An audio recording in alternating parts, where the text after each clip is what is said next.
El Señor les bendiga y espero que esa bendición alcance a cada área de su vida, sea física, espiritual y emocional. Continuamos tratando la doctrina de antropología que se relaciona con el ser humano. Bíblicamente, el hombre es creado como un ser viviente.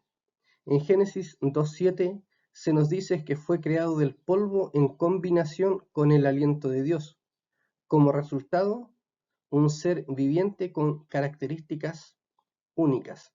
Entonces Jehová Dios formó al hombre del polvo de la tierra y sopló en su nariz aliento de vida, y fue el hombre un ser viviente.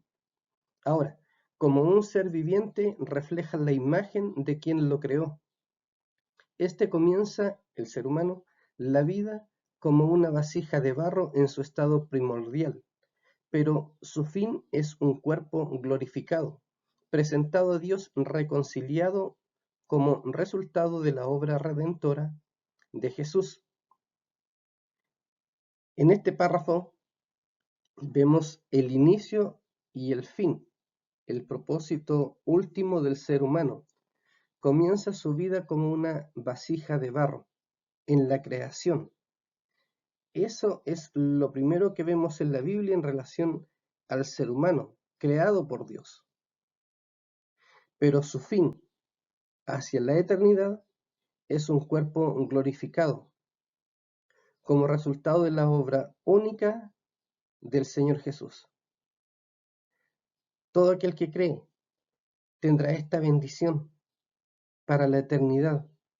No estamos aquí simplemente para nacer, vivir, morir. Hay más desde el principio y hay más hacia el final. Y es lo que al final de cuentas queremos compartir con toda la enseñanza que trae la Biblia para el ser humano y en relación a su Dios.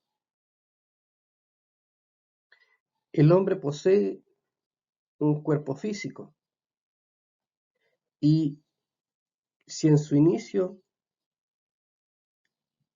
fue creado desde el polvo, la Biblia indica en reiteradas ocasiones que al polvo volverá. De hecho, es una frase común y se dice en todo ámbito. Leemos algunos pasajes en relación a esto. Génesis 3:19 dice lo siguiente: con el sudor de tu rostro comerás el pan hasta que vuelvas a la tierra, porque de ella fuiste tomado, pues polvo eres, y al polvo volverás. Luego en Génesis 18:27 dice lo siguiente: y Abraham replicó y dijo: he aquí ahora que he comenzado a hablar mi Señor, aunque soy polvo y ceniza. En Salmos 104:29 dice lo siguiente: escondes tu rostro, se turban, les quitas el hálito y dejan de ser y vuelven al polvo. Eclesiastés capítulo 12 versículo 7 dice lo siguiente: y el polvo vuelva a la tierra como era, y el espíritu vuelva a Dios que lo dio. En reiteradas ocasiones la Biblia, como hemos leído, menciona esto, su inicio y su fin, por lo menos de forma física. El hombre regresa al polvo. Todas nuestras características químicas vienen desde el polvo de la tierra. Estamos unidos a esta creación por un hecho muy especial y único. Somos creación de Dios. El planeta, de los seres más pequeñitos a los significativos, como el ser humano, somos creación de Dios. Lo que le hacemos al planeta nos afecta, sea bueno o sea malo, de manera muy cuidada o descuidada. Tenemos un apego hacia la naturaleza y Dios nos creó de esa forma y nos creó unidos, ¿m? Con el fin de administrar. Para eso fue puesto Adán en el huerto. El cuerpo del hombre como algo destacable. En el Salmo 139, el salmista dice lo siguiente, y es un pasaje, me parece, muy conocido.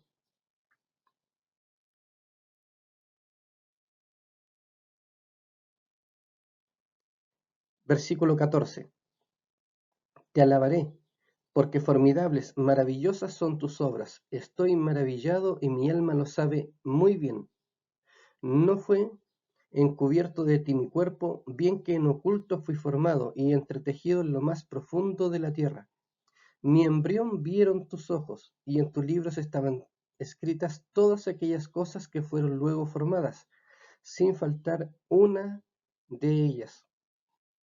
El salmista usa la frase, estoy maravillado. Y es así.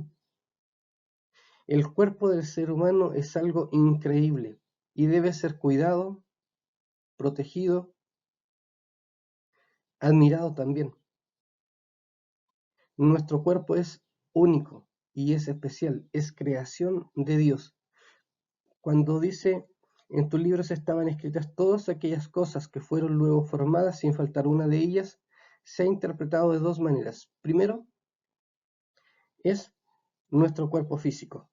Cada detalle, cada forma de nuestro cuerpo que fue creciendo en el cuerpo de nuestra mamá, deditos, orejitas, ojitos, todo fue formado y es algo maravilloso. Es la obra creadora de Dios ahí. Pero también se ha interpretado como aquellas cosas que van a suceder en el futuro, todas las experiencias por vivir. Dios nos ha dado la posibilidad de mirar hacia adelante y ver que allí Dios ha puesto la bendición para poder llegar a conocer a Jesucristo como Señor. El cuerpo es un tabernáculo, tienda, casa temporal. En 2 de Corintios 5 del 1 al 3, Pablo habla de esto y dice, porque sabemos que si nuestra morada terrestre, es decir, nuestro cuerpo, este tabernáculo, se deshiciere, tenemos de Dios un edificio, una casa no hecha de manos, eterna en los cielos. Y por esto también gemimos, deseando ser revestidos de aquella nuestra habitación celestial, porque así seremos hallados vestidos y no desnudos. Pablo entendía esto, y él habla mucho acerca de la muerte, el cuerpo terrenal que va a tierra, el cuerpo glorificado que será exaltado, y da la imagen de acuerdo al concepto de su tiempo. Dice esta morada terrestre. No habla de una casa habitación, sino de nuestro cuerpo. Dice, este tabernáculo se deshiciere, tenemos de Dios una casa no hecha de manos eterna en los cielos. Una nueva vida, un nuevo cuerpo glorificado de Dios, y será transformado en uno glorificado. En 1 Corintios, siguiendo el tema de Pablo, trata lo siguiente. Dice, se siembra cuerpo animal, resucitará cuerpo espiritual.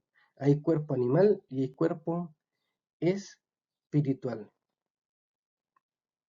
Por esto digo, hermanos, que la carne y la sangre no pueden heredar el reino de Dios, ni la corrupción hereda la incorrupción. Porque es necesario que esto corruptible se vista de incorrupción y esto mortal de inmortalidad. Pablo reconoce la esperanza que hay en Cristo Jesús. Esta vida que Él da.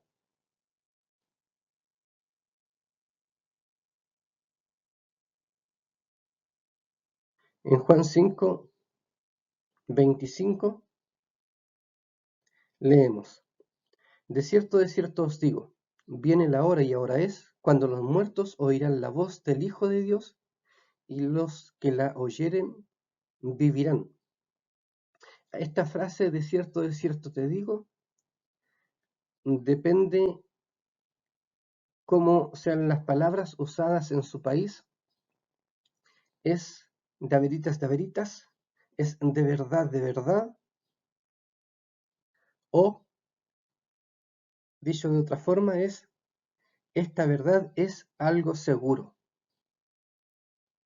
Cada vez que la Biblia está diciendo o usted lee de cierto, lo que se va a decir a continuación es una verdad que no se tranza, es algo fijo, permanente y que vale la pena poner atención. Entonces aquí en Juan dice, de cierto os digo, viene la hora y ahora es cuando los muertos oirán la voz del Hijo de Dios y los que la oyeren vivirán. Entonces el ser humano hacia el futuro tiene un cuerpo glorificado y será transformado por la voz del Hijo de Dios. Es templo del Espíritu Santo. Es reconocido como sacrificio vivo y santo. Este pasaje es muy conocido. Romanos 12:1 dice: así que, hermanos, os ruego por la misericordia de Dios que presentéis vuestros cuerpos en sacrificio vivo, santo, agradable a Dios, que es vuestro culto racional. Adoramos, bendecimos a Dios, pero no podemos decir es que no sabía lo que hacía. Sí sabemos, entendemos. Y Pablo dice, ustedes se santifican, ustedes actúan, ustedes viven, ustedes hacen las cosas para presentarse a Dios racionalmente agradables. Así que sí sabemos por qué adoramos a Dios, sí sabemos por qué creemos, sí sabemos cuál es el fin último del ser humano, sí sabemos, y lo hacemos de manera agradable. El cuerpo humano, un instrumento de justicia. En Romanos 6:13 leemos: ni tampoco presentéis vuestros miembros al pecado como instrumento de iniquidad, sino presentaos vosotros mismos a Dios como vivos de entre los muertos, y vuestros miembros a Dios como instrumento de justicia. El testimonio que damos es importante y puede ser vida para otros cuando ven en nuestra vida reflejada la bendición de Dios.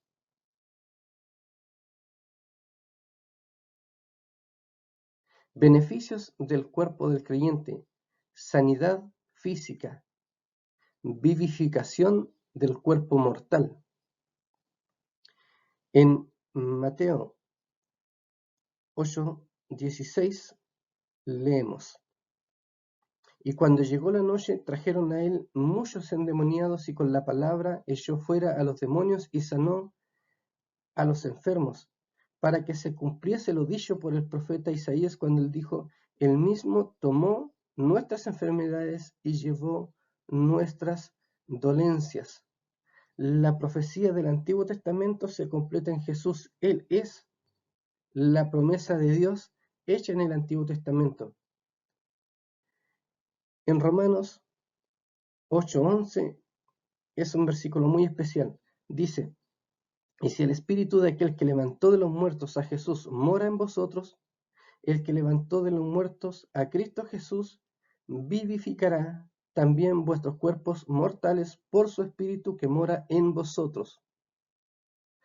Este vivificar no está hablando de la resurrección, sino que dice, vivificará también vuestros cuerpos mortales.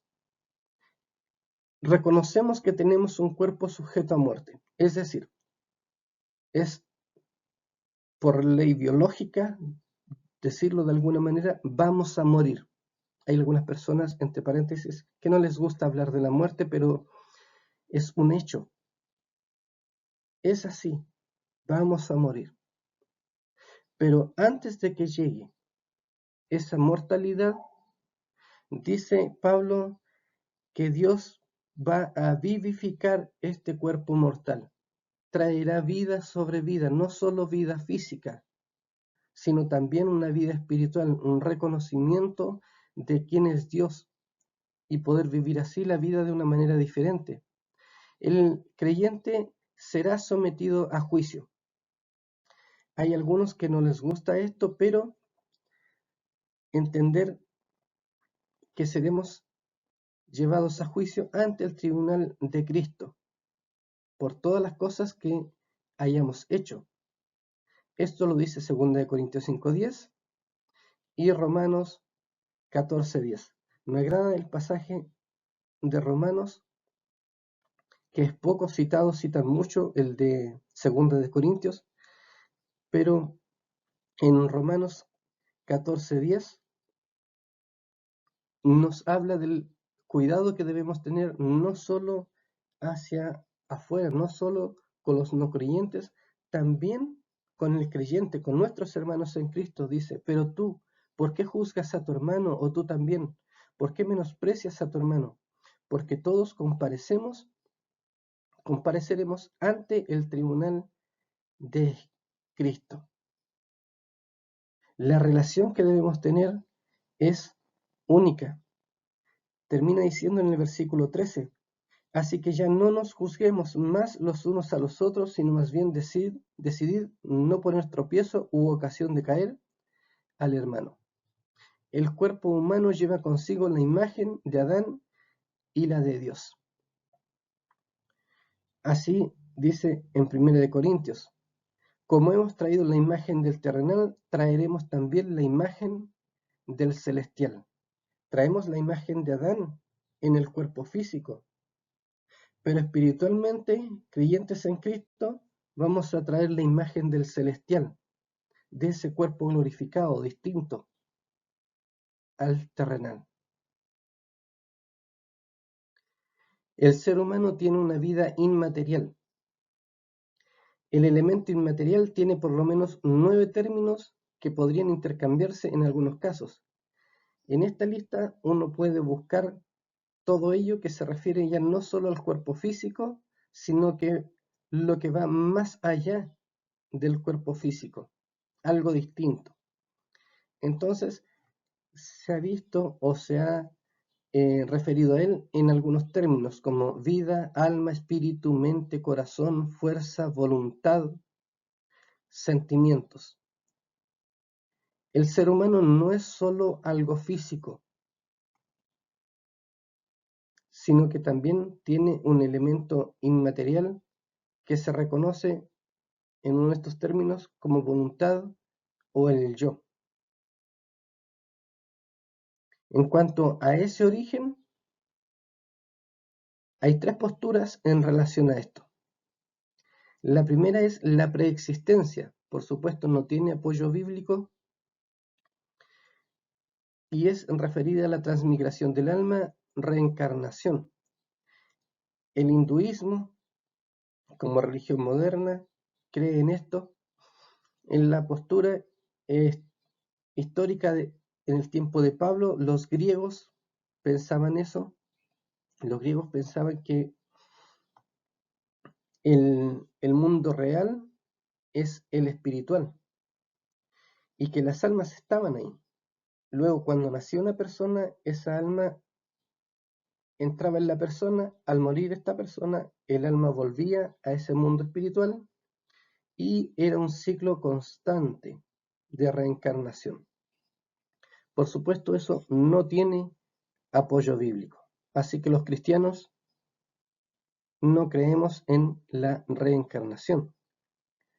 La otra postura es el creacionismo. ¿A qué se refiere?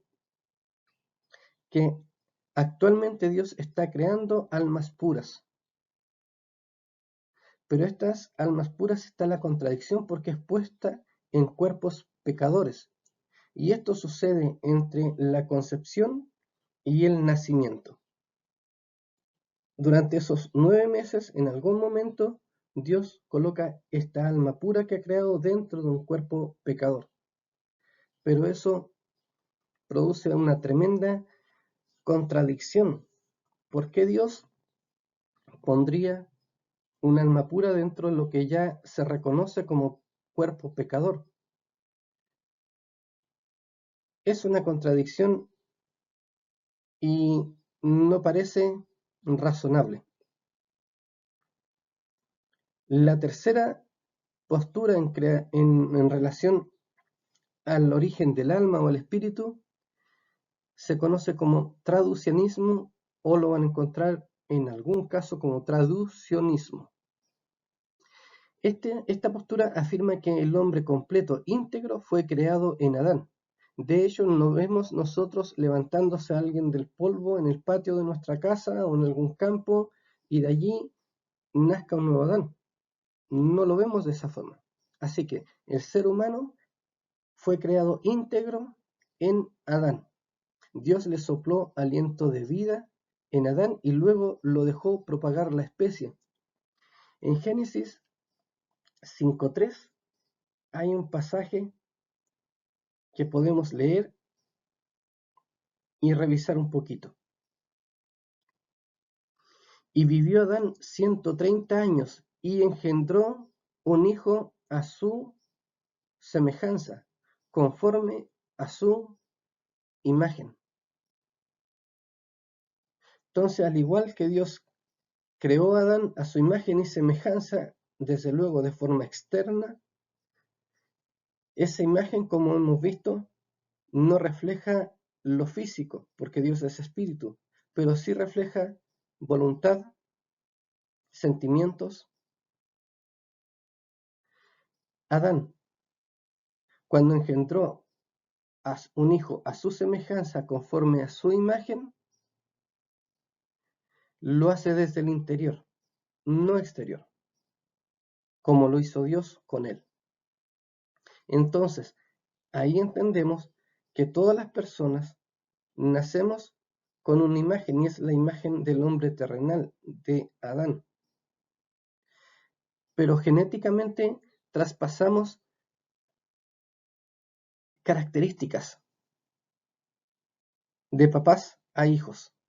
Y es entonces donde podemos decir, este niñito o esta niñita es igual a su mamá, es igual a su papá.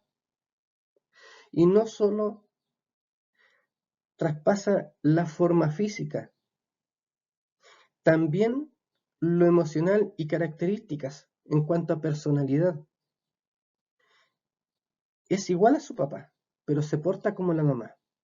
O es igual a la mamá y se porta como el papá. O es igual al papá y se porta como el papá. Se comporta de esa forma. Entonces, esta postura es la más aceptada y entendible también. Varios textos enseñan que los descendientes están en los lomos de su padre, es decir, descendemos como seres humanos de la persona anterior.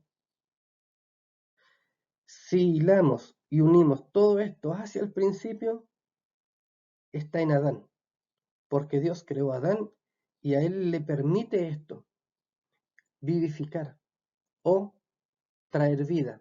El mandato de ellos en Génesis es multiplíquense, llenen la tierra. Dios ya no está creando más seres humanos, pero está permitiendo y dio al hombre la ordenanza de ir y fructificar. Porque en ese hombre creado, Dios traspasa esta bendición de vida hacia los demás. Hay dos posturas relacionadas.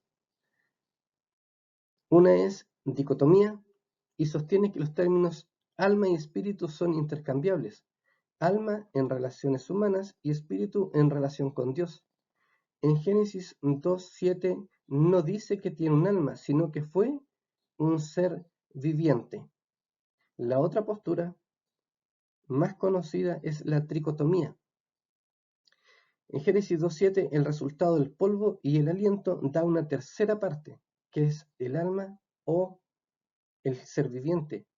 En Hebreos 4:12 menciona estas tres áreas, partes, características de lo que es el ser humano. Leemos así: porque la palabra de Dios es viva y eficaz y más cortante que toda espada de dos filos, y penetra hasta partir el alma y el espíritu, las coyunturas y los tuétanos, y discierne los pensamientos y las intenciones del corazón. Entonces son mencionadas estas tres partes integrales del ser humano. Un pasaje bastante conocido también dice así en 1 de Tesalonicenses 5:23: y el mismo Dios de paz os santifique por completo, y todo vuestro ser, espíritu, alma y cuerpo, sea guardado irreprensible para la venida de nuestro Señor Jesucristo. Es bueno conocer estas dos posturas, pero no vale la pena discutir si uno es dicotomista o tricotomista. Ambas posturas presentan al hombre como un ser creado por Dios, y eso es lo que debe importar.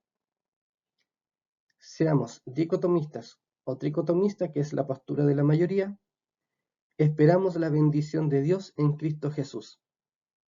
Entonces, es bueno conocer, pero no vale la pena discutir en ello. Lo importante es, somos creación de Dios y estamos esperando la redención, no solo de nuestra alma, sino también del cuerpo. El último versículo leído decía: sea guardado irreprensible para la venida de nuestro Señor Jesucristo. Nuestra esperanza de la venida de Jesús se refleja también en lo que hacemos.